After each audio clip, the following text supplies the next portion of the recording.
Olá pessoal, meu nome é Douglas, eu sou componente do grupo da Residência Pedagógica da Geografia e hoje eu e minha colega somos encarregados de dar uma aula para vocês. Antes de tudo, eu gostaria de agradecer aos nossos professores, supervisores e coordenadores, que no nosso caso são o professor Eli e a professora Melina, pois são eles que nos ajudam a organizar e preparar os materiais e as aulas para vocês. Bom, o nosso tema então é a Índia e o subcontinente indiano.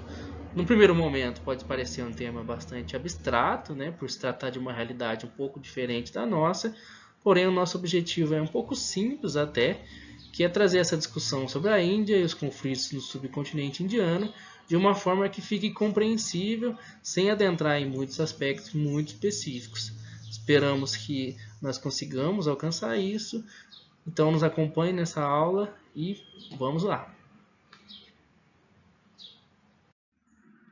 Para a gente iniciar a discussão, então é importante a gente fazer uma caracterização geral sobre a Índia, sobre o continente, né, sobre o subcontinente indiano. A Índia, então, ela se localiza na porção meridional do continente asiático, na porção sul, como demonstrado nessa representação do globo terrestre, né? Ela fica nessa porção meridional do continente asiático, em alguns locais, em algumas referências, como livros didáticos, na internet. É possível encontrar também referências que tratam essa localização como sendo centro-sul da Ásia, né? Pois como a Índia ela tem uma porção territorial considerável, né? Uma extensão territorial bem grande, ela ocupa boa parte do continente asiático, né? Da Ásia, e então ela acaba podendo ser caracterizada, sim, como centro-sul do continente asiático. Essa população é de 1,3 bilhão de habitantes. Ela é um dos países com maior população do mundo. A gente vai discutir de uma forma bem mais detalhada logo à frente. A sua área é de 3.287.590 km². Ela é um país de dimensões continentais, como a gente chama, assim como o Brasil. Ela, na verdade, é o 7º maior país do mundo em território. O Brasil é o 5º. Então, o Brasil, apesar de ter população menor, tem uma área bem maior que a da Índia. E no caso desse país, né, a China, Paquistão, Bangladesh, Nepal, Butão e Mianmar são países com quais ela faz fronteira.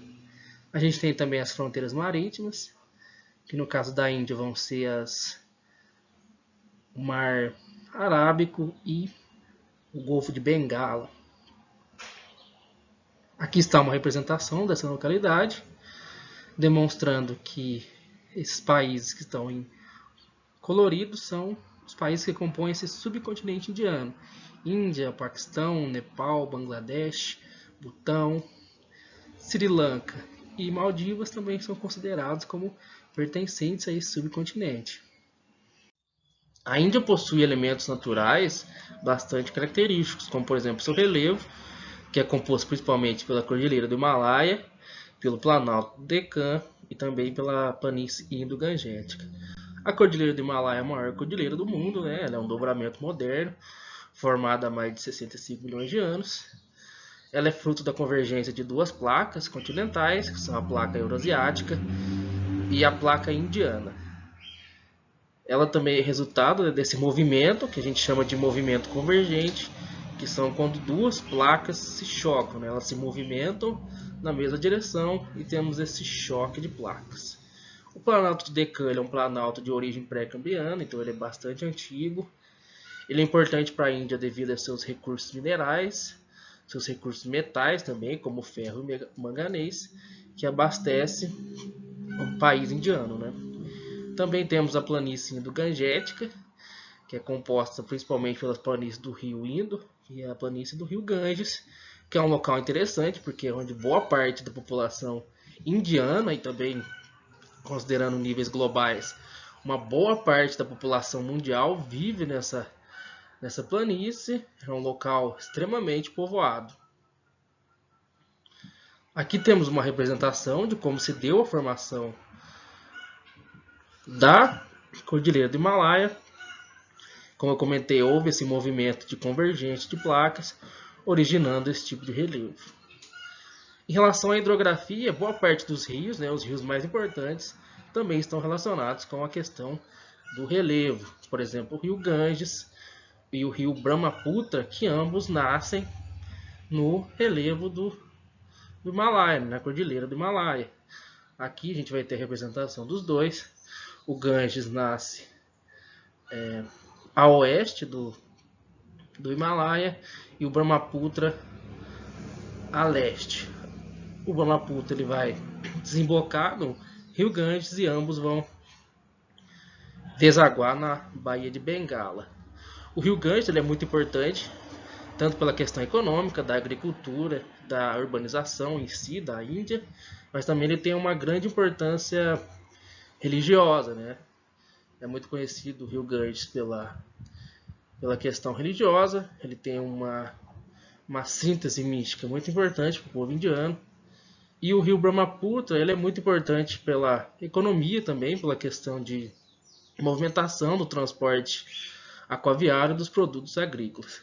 Além disso, nós temos também o rio Indo, que na verdade ele se encontra, a maior parte do seu leito se encontra no território paquistanês, porém em tempos pretéritos ele compunha o que a gente conhece como Índia atualmente. Ele é o que vai dar o nome de Índia, né, para esse país, né, o rio Indo. Porém, como eu comentei, a maior parte do seu leito fica além do território indiano, fica no Paquistão. O clima da Índia, né, ele é bastante variado, apesar da Índia estar numa zona tropical. Esses aspectos geológicos e geomorfológicos vão trazer alguns elementos característicos para as zonas climáticas dentro da Índia. A gente vai ter áreas frias, como por exemplo as áreas de montanhas, climas de montanhas, próximo ao Himalaia. Vamos ter áreas que são semiáridas e áridas, por exemplo, do deserto do Thar, que fica a oeste, noroeste, na verdade, do país indiano, fazendo fronteira inclusive com o Paquistão. Vamos ter localidades úmidas, vamos ter formação de florestas tropicais nessas áreas, justamente pela proximidade do mar, né, da umidade marítima. Então vamos ter esse mosaico climático, considerando esses aspectos, né. Como eu comentei, a Índia se localiza na porção intertropical do planeta. Isso também vai trazer outras características, como por exemplo as famosas monções, né? O que são as monções? Essas monções são diferenciações que existem em relação à temperatura do continente e à temperatura da água dos oceanos nas estações do ano, do verão e do inverno, né? Como a gente bem sabe, a água ela esfria e esquenta de forma mais lenta que o continente. Então, no verão, por exemplo, o continente ele esquenta de uma forma mais rápida do que o oceano. Então, as ondas, na verdade, as massas que vêm do oceano, elas se deslocam para o continente, né? São quentes e assim elas acabam se elevando, né? Porque o ar quente ele é mais leve que o ar frio. Ele se eleva para as altas altitudes da atmosfera, condensa e precipita em forma de chuvas. E são chuvas bastante consideráveis, né? São tempestades que duram meses. Essas chuvas elas causam alguns impactos, porém elas são muito importantes para a questão da agricultura indiana. E no inverno acontece ao contrário, né? A pressão dessas massas é maior, então esse ar ele desce, ele se volta para os oceanos e o continente fica mais frio, fica mais seco, o que causa um período intenso de secas também. Então essa é a variação que esse fenômeno das monções, que é muito conhecido nessa parte da Ásia, é dessa forma que ele ocorre. A história da Índia, assim como boa parte do continente asiático, dos países que compõem a Ásia, ela tem uma tradição milenar, né? Ela já é formada já faz mais de 5.000 anos. Inclusive, indícios apontam que ela é datada de 3.300 a.C., quando as primeiras populações, né, começaram a ocupar o Vale do Rio Indo, que é o nome do rio que dá origem também ao nome do país, como a gente tratou anteriormente. Hoje em dia, por questões políticas, né, de divisão territorial, de organização política, o rio Indo ele se localiza no território do Paquistão e não da Índia. O período védico foi o momento que a cultura, né, as tradições indianas começaram a ser assimiladas, construídas para o que posteriormente seria uma formação cultural, religiosa, da qual nós conhecemos como hinduísmo. O hinduísmo, a gente vai ver posteriormente, é a maior religião da Índia. Então, neste momento, o período védico foi o momento de construir essa identidade, né, a partir da religião, mesclando aspectos da língua, aspectos da escrita, também a cultuação às divindades. Então foi se montando, né, moldando essa estrutura de sociedade baseada no hinduísmo, que posteriormente ia ser assimilada também com outras formas de religião, como o budismo, jainismo, que trouxe novas orientações ao hinduísmo, né, neste momento, nesta região. Com a invasão dos turcos, árabes e afegãos, o islamismo também foi introduzido nessa região. Porém, o islamismo ele trouxe uma série de mudanças realmente significativas, conflitos étnicos, conflitos territoriais, devido a essa junção, né, dessa assimilação de uma nova religião que tinha aspectos bastante distintos, fez com que surgissem diversos conflitos que se perduram até hoje. Também tivemos a participação dos europeus nessa formação territorial da Índia. Por exemplo, na época das navegações, da colonização, os portugueses estabeleceram-se na Índia.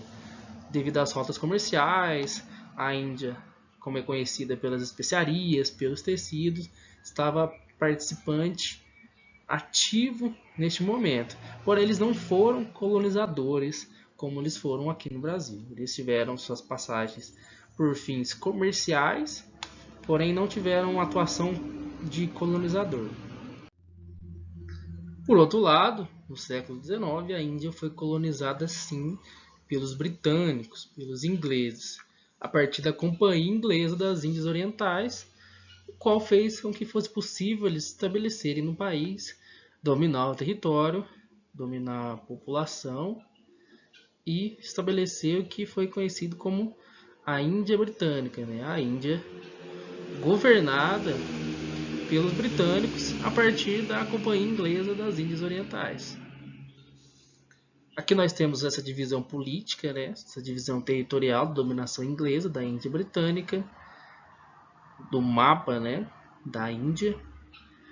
As partes em amarelo representam os locais que eram diretamente dominados pelo governo inglês, e as partes em rosa representam locais onde eram governados pelas elites indianas, também chamadas de marajás, que eram elites econômicas, elites políticas, religiosas, que tinham contato com os ingleses, que reconheciam os ingleses como um aliado, como um poder a ser respeitado e um poder a ser seguido também.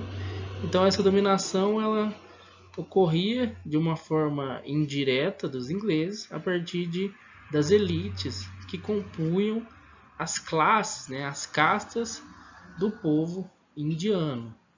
No texto anterior tinha um termo que colocava que o estabelecimento da Inglaterra no território indiano foi amigável, porém é importante a gente pensar que a colonização ela nunca é um processo amigável, ela nunca é um processo simples, ela nunca respeita as duas partes, né, ambos os países, porque ela representa um sistema de dominação, de genocídio, que é embasado em segregação, em divisão de povos, em defesa da superioridade racial, o que implica na violência, na dominação dos povos, na separação de grupos que são considerados inferiores. Foi assim no Brasil, foi assim na Índia. Então, essa colonização, né, amigável, ela não pode ser reconhecida como um termo viável, porque ela não se dá dessa forma.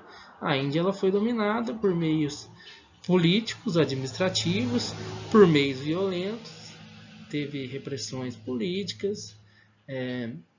A independência da Índia só foi possível no século XX, na década de 40, entre as décadas de 40 e de 50. Então foi um processo que demorou, não foi um processo construído do dia para a noite, demorou alguns séculos, algumas décadas, porém chegou.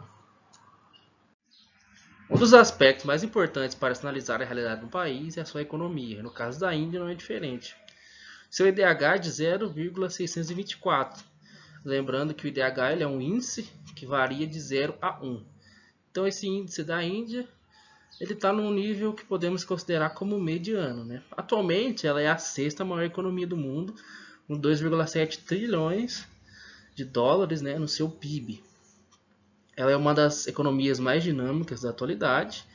Essa posição que ela tem atualmente como sexta maior economia não é o mesmo de sempre. Ela foi alcançando essa posição ao longo das décadas, fruto dessa dinamização da sua economia, né? Ela é participante do BRICS, que é um grupo, né, um bloco econômico formado pelos países emergentes, como Brasil, Rússia, Índia, China e a África do Sul. Então ela é uma parceira do Brasil, né, nesse bloco. A economia industrial e energética da Índia representa 26,7% do PIB. O carvão é a principal fonte de energia do país. O setor têxtil, né, a indústria têxtil, também é um importante setor da economia, né? A Índia é bastante conhecida pelos seus tecidos. A indústria química também tem papel forte na indústria e na energia indiana. A agricultura, que é o setor que abriga o maior número de trabalhadores, ele corresponde a 14,6% do PIB. Ele emprega 43% da população ativa, né? Os maiores produtos que a Índia produz são trigo, arroz, chá, cana-de-açúcar, batata, dentre outros. Ela é o maior segundo produtor de bovinos, o terceiro maior produtor de ovinos, o quarto maior produtor de peixe do mundo. O setor de serviços é o setor que mais faz parte da economia indiana. Ele emprega 31,8% da população ativa.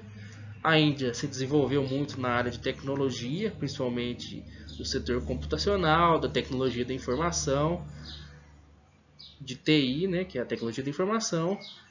Ela investiu muito em universidades, né, ensino superior, em disciplinas, em ciências da área de tecnologia, da área de física, e acabou se tornando um mercado tanto na parte de serviços de TI como na parte de hardware, né, no fornecimento de material físico tecnológico. Aqui nós temos um mapa que representa essa distribuição geográfica da produção indiana, disposta de uma maneira cartográfica para representar.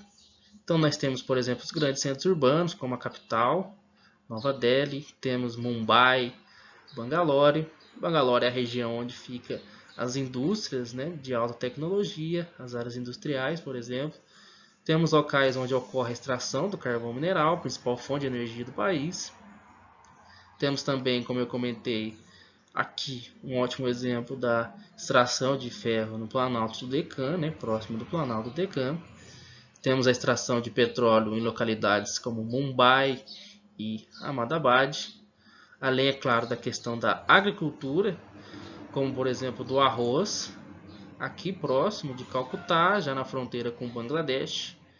E também temos aqui, próximo ao deserto do Thar, mas na zona noroeste do país, assim como do trigo, bem no centro do país, né, quase no centro-norte, na planície do rio Ganges, né, onde é produzido então o trigo. Essa é uma distribuição dessa economia indiana que vem crescendo cada vez mais. Importante destacar esses fatores, né? Importante destacar também que esses elementos eles devem ser considerados quando nós pensamos, por exemplo, na questão do IDH, né? Será que realmente essa economia está sendo voltada a melhorias? Como que é a questão, por exemplo, do saneamento básico no Rio Ganges, que é uma discussão que já vem sendo tida há décadas. Como que é a questão do desenvolvimento da população, né? Porque é a segunda maior população do mundo. Como que esse crescimento demográfico está sendo correlacionado com a questão econômica, né? Será que são crescimentos? Será que são setores da sociedade que são condizentes, né? Quando você mais pessoas você tem, mais recursos você precisa. Como é que está sendo essa distribuição dos recursos, né? É importante discutir esses elementos. Um ponto importante, então, é que a Índia está desenvolvendo bastante sua tecnologia, suas indústrias, né? Isso acaba colaborando para o desenvolvimento do país. É um país extremamente rural ainda, né? Com forte presença da agricultura, mas esses elementos estão tornando a Índia como um grande polo industrial, um grande polo de tecnologia, de serviços tecnológicos no mundo, né? O Estado fez grandes investimentos em universidades, fez investimento na questão da linguagem, né, de ensino de inglês, principalmente, justamente para capacitar os indianos a fornecer esse tipo de serviço. Porém, a título de destaque, é curioso em destacar também a produção cinematográfica da Índia, que é a maior do mundo, né? A chamada Bollywood, que produz um grande número de filmes por ano, né? Então essa indústria de entretenimento na Índia vem crescendo, né? Já faz anos. Os filmes, né? Sempre bastante fantasiosos, coloridos, típicos da cultura indiana, estão sempre sendo lançados, sempre com tramas musicais, romances. Então é uma tradição que vem sendo criada na Índia, né? Já é um mercado global, né? De crescimento anual bastante significativo, né? As mídias sociais estão sendo dominadas pelos asiáticos ultimamente, né? O fato curioso foi aquele fenômeno dos indianos e suas músicas no TikTok, né? Então é interessante ver como que a Índia vem se apoderando desses novos sistemas, né? Vem se mostrando como um país que pode ser moderno, um país que ainda tem uma série de problemáticas a enfrentar de ordem social, intranacional e também seus conflitos políticos intranacionais também e principalmente com seus circunvizinhos, né? Olá, alunos. Meu nome é Juliana. Eu sou aluna residente do programa da Residência Pedagógica do IF Sul de Minas. Nesse nosso segundo momento da aula, vamos continuar falando da Índia e do subcontinente indiano, mas vamos tratar especificamente de 3 pontos: da população da Índia, dos principais conflitos no subcontinente e de uma questão muito atual, a pandemia do Covid-19 na Índia. Por isso, não deixe de continuar nos acompanhando até o final de nossa aula. Bom, alunos, vamos começar então falando da população da Índia. Quando falamos dessa população, a primeira coisa que vem na nossa cabeça é o tamanho dessa população. A Índia tem a segunda maior população do mundo, com cerca de 1,3 bilhões de habitantes, ficando atrás apenas da China. A sua densidade demográfica é de mais ou menos 410 habitantes por quilômetros quadrados. Portanto, o crescimento populacional da Índia é muito expressivo. E isso tudo se deve à alta taxa de crescimento e o aumento da expectativa de vida. Embora se tenha uma grande população, na Índia a distribuição demográfica é muito irregular, pois parte da população é predominantemente rural e cerca apenas de 40% vive na área urbana. Então, essa distribuição irregular é muito expressiva. Atualmente, a Índia ainda enfrenta alguns problemas em relação à sua população, como altas taxas de analfabetismo, uma baixa expectativa de vida, além da pobreza.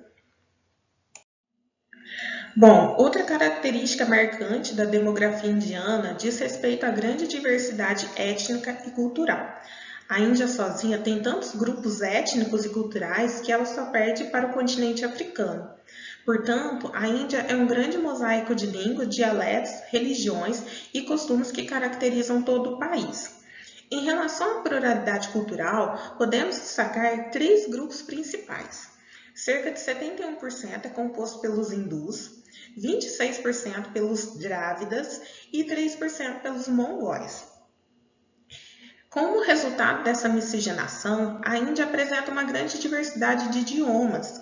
Ela tem mais de 20 idiomas oficiais, sendo o hindi o mais falado, né? Ele é falado por cerca de 40% da população. E também temos o inglês, né? Utilizado para negócios comerciais e burocráticos. E com isso também temos a existência de vários outros dialetos que são de características regionais. No campo religioso, temos a predominância do hinduísmo, com cerca de 83% da população, ou seja, a maior parte da população pratica o hinduísmo. Em seguida, temos 13% muçulmanos, 2% cristãos e 3% sikhs. Então, tendo em vista essa predominância do hinduísmo na Índia, é importante dizer que a sociedade hindu é organizada em grupos hereditários, chamados castas.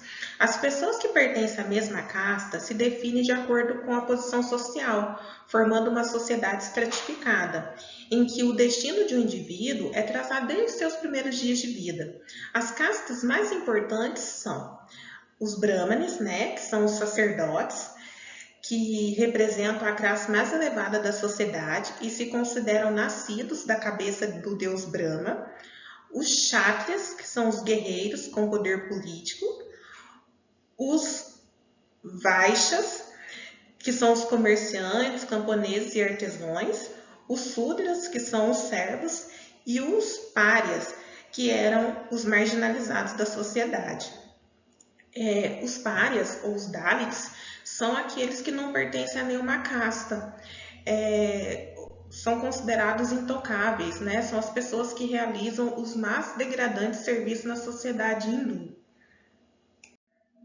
Bom, agora vamos falar um pouquinho sobre os principais conflitos internos.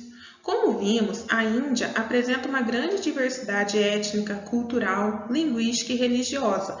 Portanto, o conflito na Caxemira reflete um dos principais conflitos étnicos, religiosos, econômicos e políticos do país, indo além da disputa por território. A Caxemira, então, é uma região que se encontra ao norte do subcontinente indiano e está atualmente dividida e sob o controle da Índia, do Paquistão e da China. Os conflitos, principalmente entre a Índia e o Paquistão, se iniciaram no ano de 1947, no qual ambos países se tornaram independentes. Ao contrário do restante da Índia, cuja maioria é hinduísta, a Caxemira indiana tem a maioria islâmica, tal qual o Paquistão. Segundo dados do último recenseamento, a parte paquistanesa da Caxemira conta com uma população de 4,5 milhões, enquanto que a Caxemira indiana detém cerca de 12,5 milhões de habitantes. Então, na parte localizada na Índia, nessa porção localizada na Índia, né, os muçulmanos totalizam 95% da população. Então, essa região presencia uma forte tensão e uma grande violência entre as populações hindus e muçulmanas do país. Além da questão religiosa, outro motivo pelo conflito é que a Caxemira é uma das regiões mais férteis do norte da Índia. Ela é considerada atrativa principalmente pela sua localização e pela disposição de valiosos recursos hídricos no Vale da Caxemira, despertando o interesse dos dois países, Índia e Paquistão, que veem nela uma oportunidade de desenvolvimento da sua agricultura e pesca. Por isso, não se admite em nenhum dos países a cessão de sua posse. Além das questões pontuadas anteriormente, o conflito na Caxemira foi o principal responsável pela corrida armamentista nuclear entre a Índia e o Paquistão, desenvolvendo assim duas grandes potências nucleares. O Paquistão ficou bastante alarmado ao descobrir que, em 1974, a Índia havia testado uma bomba atômica. Sentindo-se provocado em relação a isso, ele também desenvolveu sua tecnologia nuclear e realizou testes em 1988.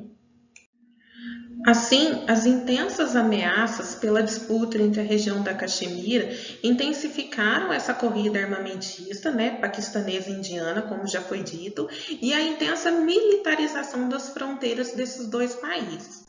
As preocupações com o conflito aumentam quando se sabe que tanto a Índia quanto o Paquistão são detentores de arsenais nucleares e armamentos pesados. Então, o conflito na Caxemira é um dos grandes focos geopolíticos atuais, pois envolve detentores de explosivos nucleares, também se tornando uma grande preocupação mundial.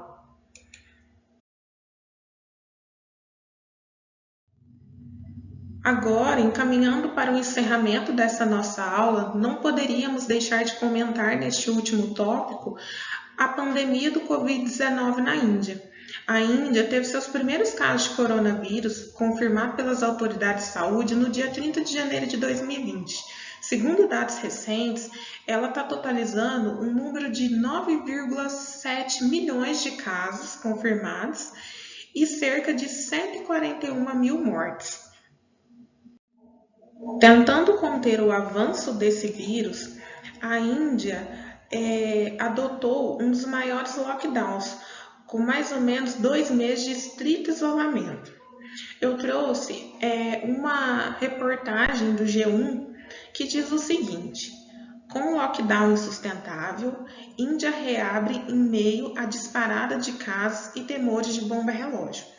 Para economistas, quarentena introduzida às pressas e sem planejamento deixou trabalhadores em situação tão devastadora que mantê-las causaria mais estragos. Um dos aspectos mais polêmicos, então, da quarentena indiana foi o abandono aos trabalhadores migrantes e a situação das periferias das grandes cidades, conhecida pela alta densidade populacional. Cerca de 600 milhões de indianos não têm oferta de água suficiente para suas necessidades e 8,4% das residências possuem menos de um cômodo por pessoa, inviabilizando a higiene e o distanciamento físico, o que deixa a população totalmente vulnerável ao vírus. Portanto, tendo em vista as últimas notícias que a mídia nos traz, o boletim online da revista Exame apresenta essa manchete, que nos diz que Índia pode autorizar vacinas contra o Covid-19 em semanas. O secretário federal de saúde da Índia disse que há vacinas em estágios diferentes e algumas podem ser licenciadas nas próximas semanas. Estima-se, então, que cerca de 300 milhões de pessoas seriam inoculadas na primeira leva. Assim como os outros países, então, a Índia também vem buscando pela vacina contra o Covid-19. Bom, pessoal, chegamos ao final da nossa aula sobre a Índia e o subcontinente indiano e agora eu trago para vocês algumas considerações finais. É importante destacar que a Índia apresenta alguns aspectos semelhantes com o Brasil, ou seja, são países em desenvolvimento, só que a Índia está tendo um crescimento bem maior que o Brasil nesses últimos anos. Inclusive, ela já é considerada a sexta maior economia do mundo. Ela tem se tornado um grande país, então, na questão econômica e política, mas ainda apresenta grandes problemas demográficos. Como já foi dito, ela apresenta alguns conflitos de origem étnica, religiosa, econômica e política, além de ter duas grandes potências nucleares, que traz uma grande preocupação mundial. Então, essa foi a nossa aula de hoje. Espero que vocês tenham gostado e até mais.